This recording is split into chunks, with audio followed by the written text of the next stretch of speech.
Hello and welcome back to the Seattle Bird Podcast. Just a heads up, this is part 2 of an interview I did with Dr. Kaeli Swift. For all of the context, you should really listen back to episode 1, which focused more about crows. However, if you want to listen to this one first, all you need to know is that Dr. Kaeli Swift is a corvid researcher, which means she studies crows, ravens, and their relatives. Where are you currently doing research? Yeah, so I am currently on an island in the West Pacific called Tinian. And Tinian is part of the Northern Mariana Islands. And the Northern Mariana Islands is often a completely unheard of place for many Americans. But this area is actually part of the United States. It's a commonwealth. And that's been the case since the 1970s. And this area was actually very, very pivotal during the course of World War II. And I encourage any of your listeners to do a little bit of research to look into this place, because it's very important. And I think as Americans, right, in an area well far away from the continental United States, it's always important for us to be paying attention to those places and what's going on there. But what brings me to this very small, remote island is that there's a songbird here called a Tinian monarch. And when I say monarch, a lot of people think butterflies, but monarch actually describes a whole group of songbirds that we don't have in the United States, but exist in many other parts of the world. And they're related to flycatchers. And there's a particular monarch that only lives on this one island called Tinian. And so that's what I'm out here studying. So, Tinian monarchs, they're not corvids, right? They are not corvids, no. And so a lot of people are like, wait, but you have a background in corvids and you don't study crow now? What gives? Yeah. So what got you into studying these birds? Yeah, so the answer is sort of twofold. And especially as, some of your listeners might be interested in pursuing higher education, graduate school, because they want to become bird scientists or study, maybe not birds, maybe it's some other kind of animal. One thing that I think is a common misconception is this idea that whatever you do in graduate school, whatever you pick, that's what you end up studying for the rest of your career. And for most scientists, either by choice or just because opportunities were limited, that's often not the case, which could be a good thing or a bad thing. In my case, I would love to be working with crows again, doing more behavior stuff, but that hasn't been a possibility so far. Just those opportunities haven't sort of come about at this point. And so I'm very happy then, as an alternative, to be continuing just more general bird work, be able to be in the field, watching birds, handling birds. I'm really grateful that I still get to stay in that area of research. But it's not an uncommon thing. And so, sometimes that's a bummer because that means you aren't studying, your main animal or your main question that you'd like to be spending your time on. Or it can be a really good thing because it means that rather than endlessly waiting for an opportunity, for a really rare opportunity to come about, you can diversify and learn new things, and then maybe one day circle back to that original question or animal or whatever it was that interested you. So what is life like doing research on the Tinian monarch? How do you spend a typical research day?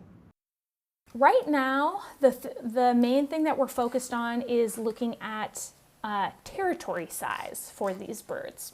And so the way that we are evaluating that is through what's called radio telemetry. Now, the sort of old school method, if you wanted to look at that question, is you would capture the birds, you would put colored bands around their legs, and then you would go out and you'd look for them, you'd recite them, and take a recording and put it on a map of every place that you saw them. And then after you get enough of those recites, you can they would literally, back in the day, they would have like a sheet of graph paper. I don't even know, do you use graph paper anymore?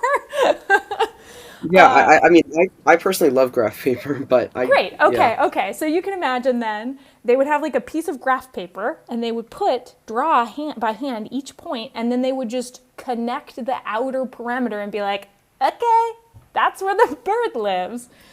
But the problem with that method is, you're only getting points in places where you looked for the bird or were able to see the bird, right? But birds can sometimes go places we wouldn't necessarily expect them to be, and so maybe you're not looking there and you're missing those points. So the more sophisticated way to get that kind of data is to attach something to the bird that emits a signal, so that rather than us sort of blindly searching, we can go out and try and intercept where the bird is based on a signal that it's giving out. And so that's what the radio telemetry allows us to do. So a typical day for me looks one of two ways. One way is that we're just trying to catch a bird so that we can put one of these little units on. And the birds, the monarchs that we band, are very small. They're only about 12 grams. Picture I'm trying to think of picture like a junco. It's a little bigger than a junco, but like a small bird. Don't picture a crow. Very small bird. Fits nicely in the palm of your hand.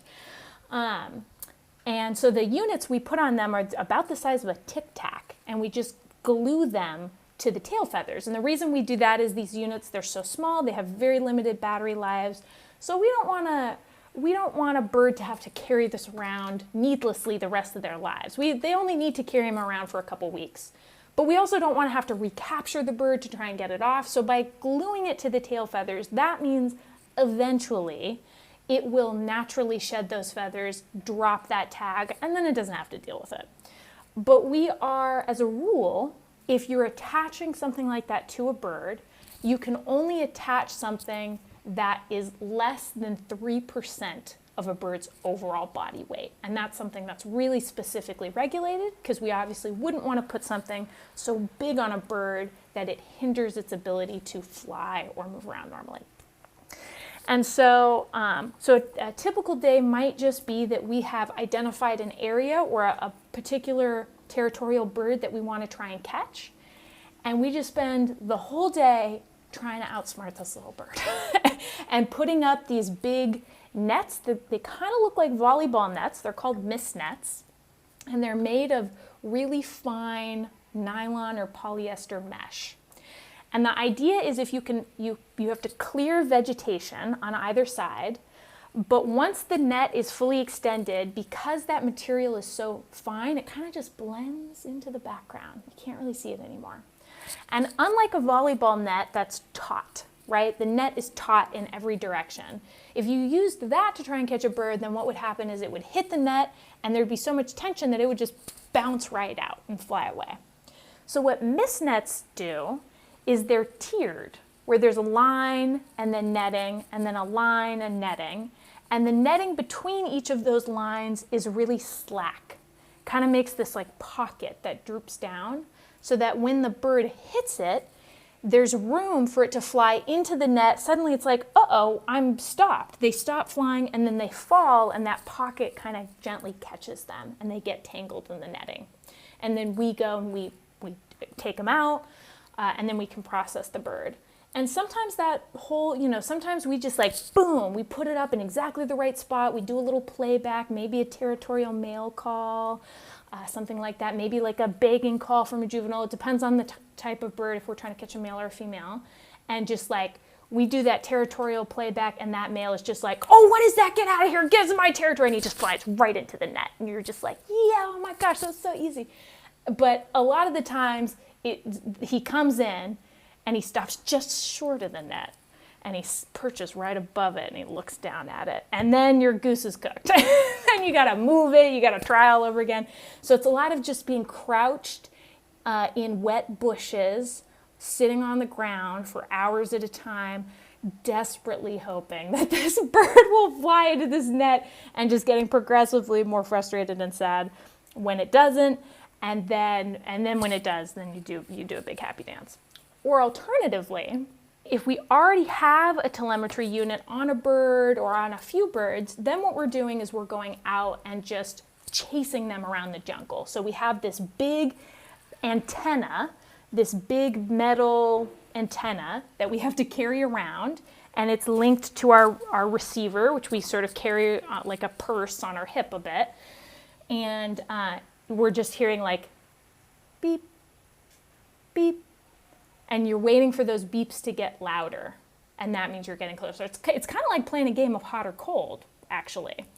And we're just going around the jungle trying to see that bird, and as soon as we get close enough and those beeps are loud enough, we're looking with our binoculars or with our eyes. Okay, there it is, take the GPS point, and then the bird flies away, and boom, we have to go chase after it through the jungle, which is, depending on our particular field site, sometimes that's fairly easy because there's not very much, ground cover, so you can see where you're running, you can see what's there, but a lot of times that's a pretty hard thing to do because there's these sort of tall knee or thigh high bushes, and they're concealing all kinds of really really dangerous and things like big scraggly rocks or stumps. And so when you're running, just trying to keep your eyes up, in the canopy, chasing after a bird, you're running, and all of a sudden, bang, you get something right in the shin.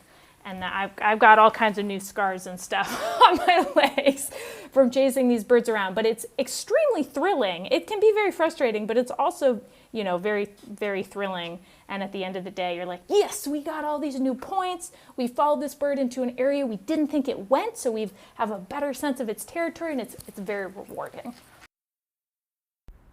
Thank you so much to Kaeli Swift for the interview, and make sure to tune back in next week for another Spotlight Bird episode. As always, music is by Felix, audio editing is by me. Until next time.